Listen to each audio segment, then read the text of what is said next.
অসমৰ মাননীয় মুখ্যমন্ত্ৰী ডক্টৰ হিমন্ত বিশ্ব শৰ্মা ডাঙৰীয়া, দুৰ্যোগ ব্যৱস্থাপনা আৰু ৰাজহ বিভাগৰ মাননীয় মন্ত্ৰী কেশৱ মহন্ত ডাঙৰীয়া, কৃষি আৰু জলসিঞ্চন বিভাগৰ মাননীয় মন্ত্ৰী পীযুষ হাজৰিকা ডাঙৰীয়া, জলসম্পদ বিভাগৰ মাননীয় মন্ত্ৰী সুশান্ত বৰগোহাঁই ডাঙৰীয়া। ইতিমধ্যে ঐতিহাসিক শিৱসাগৰ জিলাত অনাকাংক্ষিত যিটো বান, সেই বানে আজি প্ৰায় এমাহ অতিক্ৰম কৰিলে। যোৱা 19 জুলাই ৰাতিত হঠাৎ হোৱা বানপানী আজি 17 আগষ্ট। বৰ উদ্বেগজনকভাৱে এটা কথা লক্ষ্য কৰিছো যে আজিও আমাৰ ঐতিহাসিক জেৰেঙা পথাৰৰ পানীভাগ ওলাই যোৱা নাই। এতিয়াও আজি তাৰিখতো এই মুহূৰ্ততো জেৰেঙা পথাৰৰ শতকৰা 90% পানীৰ তলত আছে। এতিয়া কথাটো হ'ল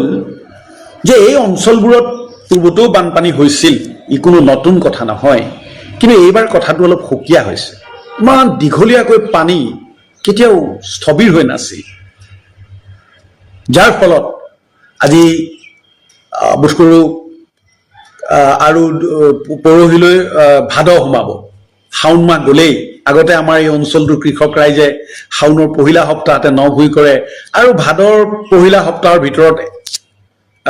নিজৰ সকলো কৃষি কৰ্ম, ৰোৱা মেলা এইবোৰ শেষ কৰে আৰু উঠে আৰু খেতি উঠে। কিন্তু এতিয়ালৈকে আমাৰ বহু ঠাইত বহু কৃষক ৰাইজে, অধিকাংশ ৰাইজে চাগে এটা গুচাও ল'ব পৰা নাই। এতিয়া কথাটো হ'ল যে এই বানপানীটো আগতেও হৈছিলে, কিন্তু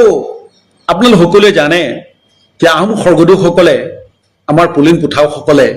ৰংপুৰত স্থায়ী ৰাজধানী নিৰ্মাণ কৰাৰ ঠিক সমান্তৰালভাৱে কিছুমান বৰ সুদূৰ প্ৰসাৰী আৰু বিজ্ঞানসন্মত পদক্ষেপ গ্ৰহণ কৰিছিল। বিশেষকৈ পানীৰ ক্ষেত্ৰত বানপানী, অতিৰিক্ত পানী কেনেকৈ ওলাই যাব, ক'ৰ পৰা ক'লৈ গৈ ক'ত যাব, ক'ৰ পৰা গৈ পানী ক'ত পৰিব, ইয়াৰ খুব এটা প্ৰণালীবদ্ধ এটা ব্যৱস্থা আছিলে। এতিয়া দেখা গৈছে যে দিনক দিনে এই পানী ওলাই নোযোৱা যিটো পৰিস্থিতি, এই পৰিস্থিতিয়ে আমাৰ হাজাৰ হাজাৰ মানুহক বৰ বেয়াকৈ আক্ৰান্ত কৰিছে। বিশেষকৈ শিৱসাগৰ জিলাৰ আপোনাৰ যিকেইটা মৌজা আমাৰ বানত আক্ৰান্ত হয়, মেটেকা বনগাঁও মৌজা, যুক্তলি মৌজা, হলগুৰি মৌজা, এই 3টা মৌজাৰ, বাকীও হয়, মই 3টা মৌজাৰ কথা কৈছো। এই 3টা মৌজাৰ 4খন বিশেষ উল্লেখযোগ্য আৰু ঐতিহ্যপূৰ্ণ পথাৰ আছে। 1 নম্বৰ হ'ল ৰংপুৰ চহৰৰ গাতে লাগি থকা ৰূপহী পথাৰ, যিখন ৰূপহী পথাৰত 1746 খ্ৰীষ্টাব্দত স্বৰ্গদেউ প্ৰমত্ত সিংহই ৰংঘৰ নিৰ্মাণ কৰি ৰাইজৰ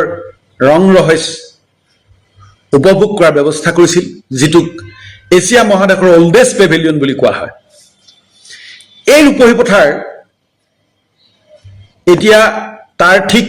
দক্ষিণ পশ্চিম চুকতে আপোনালোকে স্বৰ্গদেউ ৰুদ্ৰসিংহৰ নামত এখন অত্যাধুনিক ষ্টেডিয়াম নিৰ্মাণ কৰি আছে। এই ৰূপহী পথাৰৰ সেই সময়ৰ পানীভাগ ওলাই যাবৰ কাৰণে, অতিৰিক্ত পানীভাগ, বৰষুণৰ পানী বা যিবিলাক পানী দিখৌ প্লাবিত হোৱাৰ পিছত বা দিখৌ উপনৈসমূহ ফেনে ফুটুকাৰে বাঢ়ি অহাৰ পাছত যে অতিৰিক্ত পানীভাগ 2টা বিশেষ পুলৰ জৰিয়তে পানীখিনি ৰূপহীৰ পৰা জেৰেঙাত পৰিছিলে। তাৰে এটা পুল আছিলে বৰ্তমান জয়সাগৰ অসামৰিক চিকিৎসালয় আৰু মানকটা তিনিআলিৰ মাজতে, আৰু এটা আছিলে বা আছে এতিয়াও আমাৰ ৰুদ্ৰসাগৰ পঞ্চায়তৰ তেনে সমীপতে। এতিয়া কথাটো হ'ল, সেই 2টা মাত্ৰ পুলেৰে ৰূপহী পথাৰৰ অতিৰিক্ত পানীভাগ জেৰেঙালৈ উলিয়াই আনিবৰ কাৰণে পৰ্যাপ্ত নহয়। কাৰণ সেই সময়ৰ 50 চনৰ বৰ ভূঁইকঁপৰ পাছৰ পৰা সেই পুলকেইটাৰ যিটো আন্তঃগাঁথনি আছিলে, সেই আন্তঃগাঁথনি দুৰ্বল হৈ পৰিলে আৰু মাটিৰে পুত গ'ল। গতিকে যেনেকৈ পানীভাগ ওলাই যাব লাগে তেনেকৈ পানীভাগ ওলাই নাযায়। গতিকে ৰূপহী পথাৰত বানপানীটো স্থবিৰ হৈ থকাৰ অন্যতম এটা কাৰণ হিচাপে এই কাৰণটো চিহ্নিত কৰিব পাৰি। তাৰপিছত আহি গ'ল আমাৰ মেটেকা বনগাঁৱৰ আৰু এখন উল্লেখযোগ্য পথাৰ হ'ল মেটেকা পথাৰ আৰু লগতে লাগি আছে ৰাস্তাৰ এই পাৰে দক্ষিণ পাৰে ৰাষ্ট্ৰীয় ঘাইপথৰ এই পাৰে আছে ডিমৌ পথাৰ এই ডিমৌ পথাৰ আৰু মেটেকা পথাৰৰ ইফালেদি আকৌ যুক্তলি মৌজাৰ পৰা আমাৰ মাদুৰী মেছাগৰ ফালৰ পৰা বৈ অহা গোটেই পানীটো ওপৰৰ পৰা নগা পাহাৰৰ পৰা বৈ অহা বেছিভাগ পানীটো দিখৌৱে বহন কৰে সকলোৱে জানে আৰু দিখৌখনৰো যিখিনি উপনৈ আছে আমাৰ দৰিকা ডিমৌ নামদাং এই অতিৰিক্ত পানীভাগ এই উপনৈসমূহে কঢ়িয়াই আনি আকৌ দিখৌকে যোগান ধৰে তাৰ বিভিন্ন স্থানত বিভিন্ন খুঁটিয়ে দি এই পানীখিনি বৈ আহি দিখৌৱে বহন কৰি ব্ৰহ্মপুত্ৰত পেলায় এতিয়া এই মেটেকা পথাৰ আৰু ডিমৌ পথাৰৰ পানীখিনি সাধাৰণতে ডিমৌ নৈখনে বহন কৰে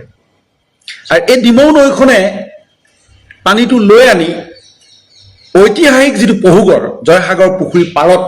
যিটো আমাৰ স্বৰ্গদেউসকলৰ দিনত এটা ওখ ওখ গড় নিৰ্মাণ কৰা হৈছিলে যাক পহুগড় বুলি কয় তাত চৰাই চিৰিকটি বিভিন্ন বন্যজন্তুৰ আশ্ৰয়স্থল আছিল সেই পহুগড়ৰ দাঁতিয়ে দিয়ে মানকটা আলিৰ মাজেদি তলেদি সেইফালেদি গৈ নপুখুৰীৰ ওচৰত জেৰেঙাৰ মাজেৰে গৈ আইলাত পৰিছে আৰু তাৰ আগতে সেই ডিমৌখনে দুটা নাম লৈছে দুটা সৰু জান হৈ দুভাগত বিভক্ত হৈছে এটা হ'ল চলাজান আৰু আনটো হ'ল পাভজান এই ডিমৌ নৈখনৰ পানীটো জেৰেঙাৰ মাজেৰে গৈ চলাজান আৰু পাভজানেৰে গৈ আকৌ আইলাত পৰি আইলা নদীখন আকৌ নামদাঙত পৰিছেগে আৰু নামদাঙৰ খুঁটিটো গৈ সেই 1703 চনতেই স্বৰ্গদেউ ৰুদ্ৰসিংহই নিৰ্মাণ কৰা শিলাসাঁকোৱেদি তলেদি গৈ নাতি দূৰতে থকা দিখৌখনত পৰিছে কিন্তু এতিয়া সমস্যাটো ক'ত হৈছে এই পানীটো ওলাই নোযোৱা কিয় হৈছে এই সমস্যাটো ডিমৌখনে যিটো পানী কঢ়িয়াই আনে মেটেকা আৰু ডিমৌ পথাৰৰ পৰা এই পানীটো ডিমৌখনে ঐতিহ্যমণ্ডিত শিৱসাগৰ মহাবিদ্যালয় বৰ্তমান শিৱসাগৰ বিশ্ববিদ্যালয়ৰ পিছফালেদি জয়সাগৰ পুখুৰীৰ কাষে দিয়ে এই ডিমৌখনে আহি যিটো পানী লৈ আহে টানি ঠিক কলেজৰ বেকচাইডৰ পৰা পহুগড়ৰ বেকচাইডলৈকে আমাৰ অসামৰিক জয়সাগৰ অসামৰিক চিকিৎসালয়খনৰ পিছফালৰ পৰা এই মানকটা আলিলৈকে যিটো অংশ ডিমৌৰ যিটো অংশ আছে সেই অংশটো সিংহভাগ কিছুমান অবিবেচক মানুহৰ আগ্ৰাসনৰ কবলত পৰিছে যে বেদখলৰ ফলত ডিমৌ নৈৰ যিটো গভীৰতা নোহোৱা হৈছে আৰু সেই জেগাডোখৰ একেবাৰে নেৰো হৈ গৈছে যাৰ ফলত পানীটো যেনেকৈ টানিব লাগে ডিমৌৱে তেনেকৈ বোৱাই লৈ আহিব পৰা নাই তৃতীয় কথাটো হ'ল যে এই যিটো ডিমৌৱে জেৰেঙাত সোমোৱাৰ লগে লগে কেনাম নাম লৈছে কেনাম নাম লৈ যি দুটা জানত বিভক্ত হৈছে চলাজানটো মোটামুটি ঠিকে আছে তাৰ পৰা পানী ওলাই নামদাঙতো পৰিছে আৰু পাভজানৰ যিটো অংশ পাভজান যিটো নাম লৈ আইলাত পৰি আইলাখন আকৌ নামদাঙত যে পৰিছেগৈ সেই পাভজানৰ খুঁটিটোতো বহুদিন 50 চনৰ ভূমিকম্পৰ পিছৰ পৰাও তাৰ তলি বাম হৈ গ'ল ফলক পৰি পৰি সেই খুঁটিটো প্ৰায় চিনমুকাম নোহোৱা হৈছে গতিকে তাৰো কিছু স্থানীয় মানুহে বিভিন্ন কাৰণত বাৰী ঘৰ গোহালি কিবা কিবি বনোৱা ক্ষেত্ৰত এই পাভজানৰ অংশটো একেবাৰে ঠেক কৰি পেলালে যাৰ ফলত জেৰেঙাৰ পৰা এই অতিৰিক্ত পানীটো ওলাই যাব নোৱাৰা হ'ল এইটো এটা সমস্যা হিচাপে থিয় দিছে গতিকে মাননীয় মুখ্যমন্ত্ৰী আৰু বিভাগীয় মন্ত্ৰীসকলক মই অনুৰোধ জনাওঁ যে শিৱসাগৰ জিলাৰ এই আটাইকেইখন পথাৰৰ বিশেষকৈ জেৰেঙাত আক্ৰান্ত এই কৃষকসকলৰ স্বাৰ্থত নিম্ন মধ্যবিত্ত ৰাইজৰ স্বাৰ্থত আপোনালোকে এই ঐতিহাসিক পথাৰকেইখন বানমুক্ত কৰিবৰ কাৰণে এটা বিজ্ঞানসন্মত আধুনিক ব্যৱস্থা খুব সোনকালে লোৱাটো প্ৰয়োজন হৈ পৰিছে তাৰ কাৰণে মই আপোনালোকক বিশেষ একো পৰামৰ্শ দিব বিচৰা নাই কিন্তু মোৰ মনত খেলোৱা কাৰণ যেহেতু আমি সৰুৰ পৰা এইবোৰত ডাঙৰ হৈছোঁ খেলি ধূলি অহা যোৱা সদায় চকুৰে দেখি আছোঁ অনুভৱ কৰিছোঁ যে আপোনালোকে ইয়াৰ এটা বিজ্ঞানসন্মত স্থায়ী সমাধানৰ কাৰণে সময় থাকোঁতেই পদক্ষেপ গ্ৰহণ কৰক আপোনালোকে আটাইকেইটা বিভাগ লগ লাগি যৌথভাৱে এই বানপানী বা এই পানীভাগ যাতে ওলাই যাব পাৰে ইয়াৰ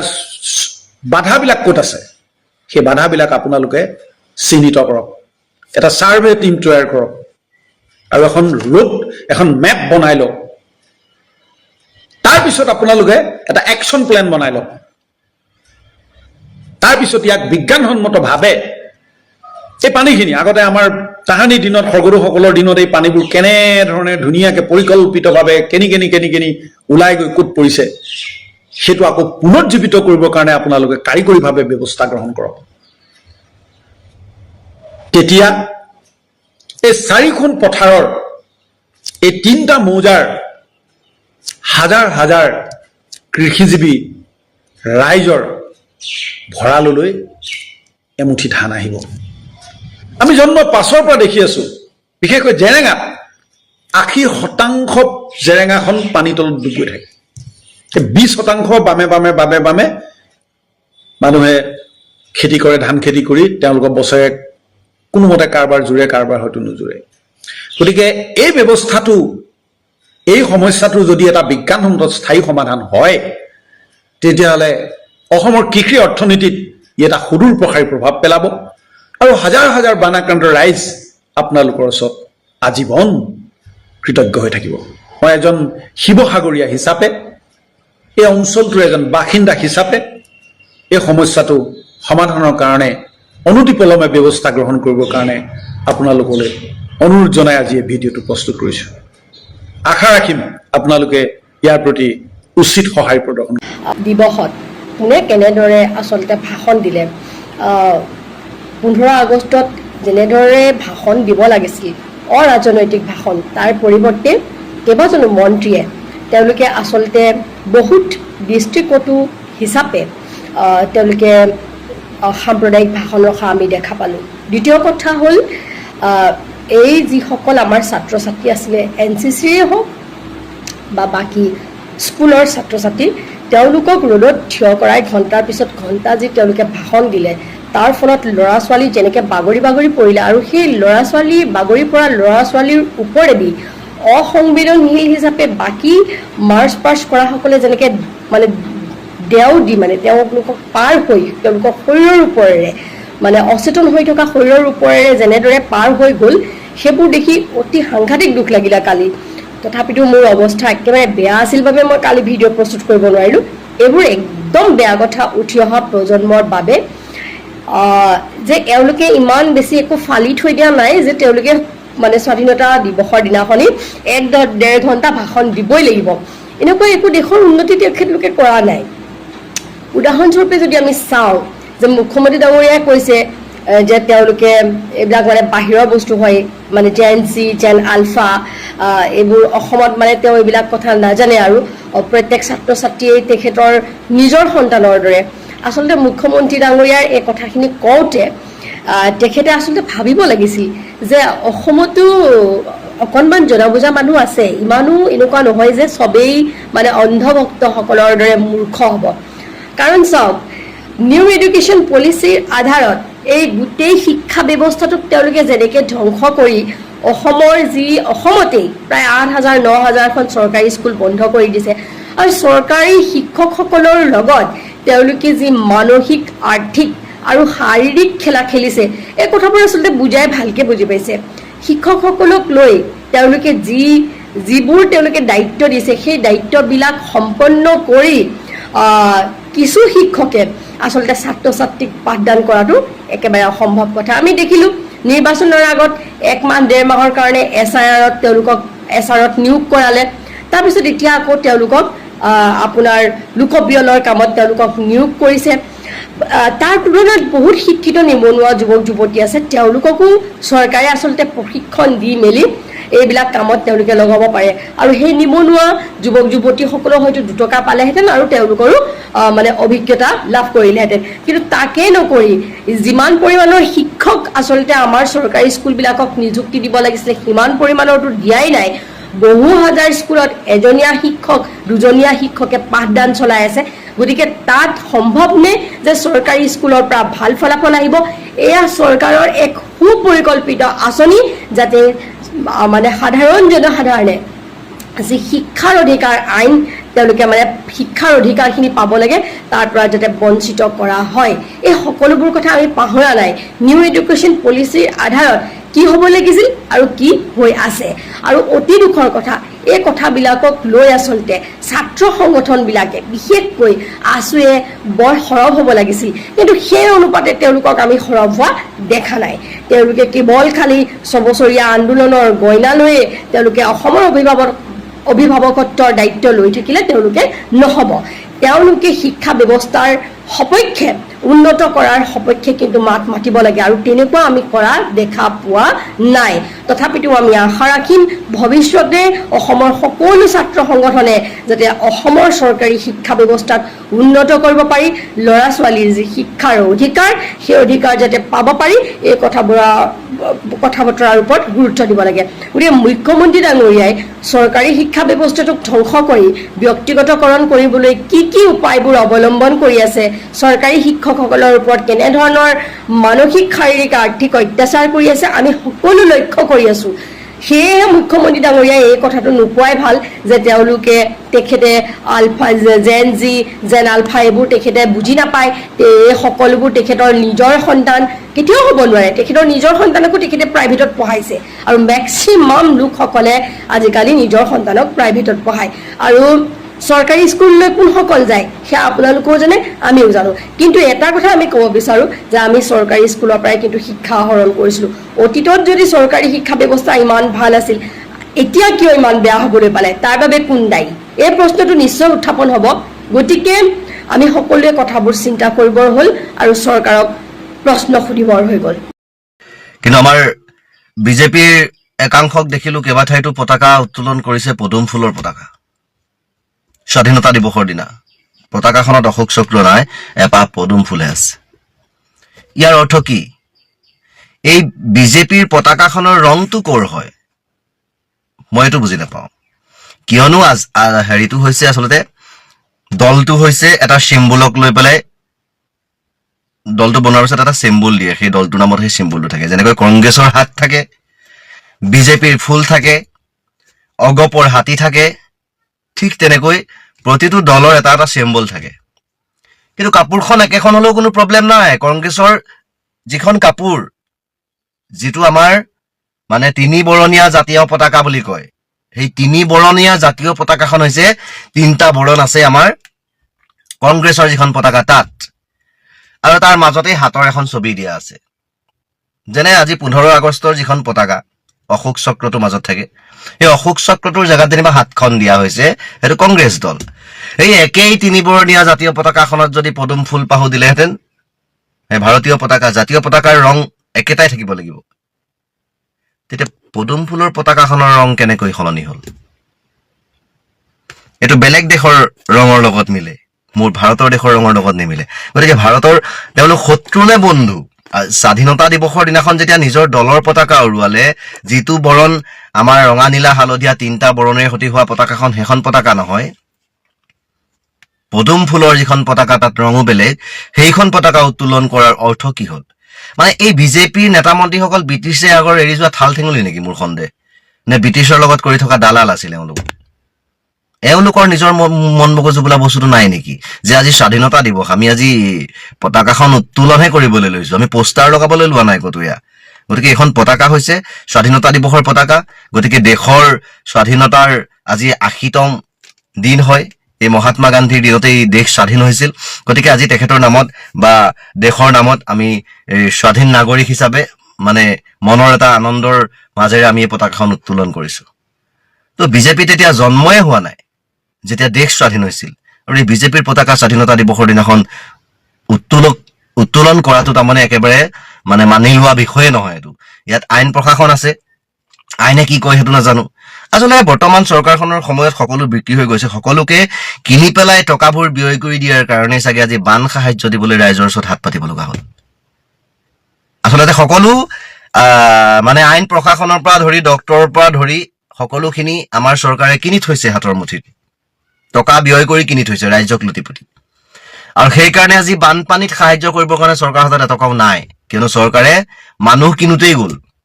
নিজৰ স্বাৰ্থৰ কাৰণে ভোটৰ কাৰণে মানুহক কিনোতেই গ'ল আৰু নিজৰ শক্তি বনাবৰ কাৰণে সকলোকে কিনি বাকী সাধাৰণ জনতাক মানে ভয় খুৱাবৰ কাৰণে এই পৰিকল্পনা কৰোঁতেই গ'ল সকলো টকা ইলেকশ্যনৰ সময়ত আঁচনি দি গ'ল সেইকাৰণে চৰকাৰলৈ এতিয়া বানপানীৰ সময়ত ৰাইজক আগবঢ়াবলৈ টকা নোহোৱা হ'ল আৰু নোহোৱা হোৱাৰ কাৰণে আকৌ 2 টকামান ঘটাৰ এটা প্ৰচেষ্টাৰে এই বান সাহায্যৰ নামত কতৰা লৈ এই চৰকাৰ ঘূৰি আছে আৰু সাধাৰণ জনতাক পাব্লিকৰ মাজত কালেকশ্যন কৰিবলৈ মানা কৰিছে নহলে তেওঁলোকলৈ কমি যাব গতিকে এইবিলাক এটা এটা দুৰ্যোগ যে আহে মোৰ দেশত এই চৰকাৰখনৰ ভালৰ দিনৰ আহিবৰ কাৰণে আহে ইলেকশ্যনত মানে পইচা পাতি দি ভোটৰ কাৰণে সকলো শেষ হৈ গ'ল জিৰো সময়ত এনেকা এটা দুৰ্যোগ আহি গ'ল বানপানী য'ত কোনোবাই ব্যক্তিগত হিচাপে কোটি কোটি টকা অনুদান কৰিলে আৰু সেই সময়তে একাংশ নেতা মন্ত্ৰীয়ে কালেকশ্যন কৰি পেলাই নিজৰ পুঁজি গৰম কৰিবৰ কাৰণে বুদ্ধি লগাই 2 কোটি 3 কোটি টকাৰ জেগাত 100 কোটি পাৰ কৰি দিলে গতিকে সেইখিনি এতিয়া ক'ৰবাত ব্যয় কৰিব সেই ব্যয় কৰোঁতে তাতো মাৰ পৰিব টকা সেই সকলেও মাৰিব যিসকলে মানে বস্তুটো বনাবলৈ ল'ব কিবা এটা কৰিবলৈ ল'ব যিসকলে ঠিকা দিব তেওঁলোকেও মাৰিব যিসকলে তুলি লৈছে টকাখিনি তেওঁলোকেও মাৰিব গতিকে এইটো এটা বানপানী নাহিল এইটো এটা নেতা মন্ত্ৰীসকলৰ কাৰণে এটা ভাল মৌকা ডাঙৰ এটা বিলিয়নাৰ বনাৰ এটা ব্যৱসায় আহিল তাৰ বাহিৰে বেলেগ একো হ'ব নোৱাৰে গতিকে আজি মই এই পদুম ফুলৰ পতাকাখন দেখি গম পাওঁ যে এই চৰকাৰখন অকল স্বাৰ্থপৰ হয় এই বান সাহায্য তোলাটো নিজৰ স্বাৰ্থৰ কাৰণে তুলিছে কিয়নো এওঁলোকে স্বাৰ্থৰ কাৰণে গোটেই দেশৰ মানুহে পতাকা উত্তোলন কৰিলে 3 বৰণীয়া জাতীয় পতাকা দেশৰ যিখন পতাকা আৰু এওঁলোকে উত্তোলন কৰিলে নিজৰ দলৰ পতাকা গতিকে এওঁলোকতকৈ আৰু নিজ স্বাৰ্থপৰ পৃথিৱীত কোনো নাই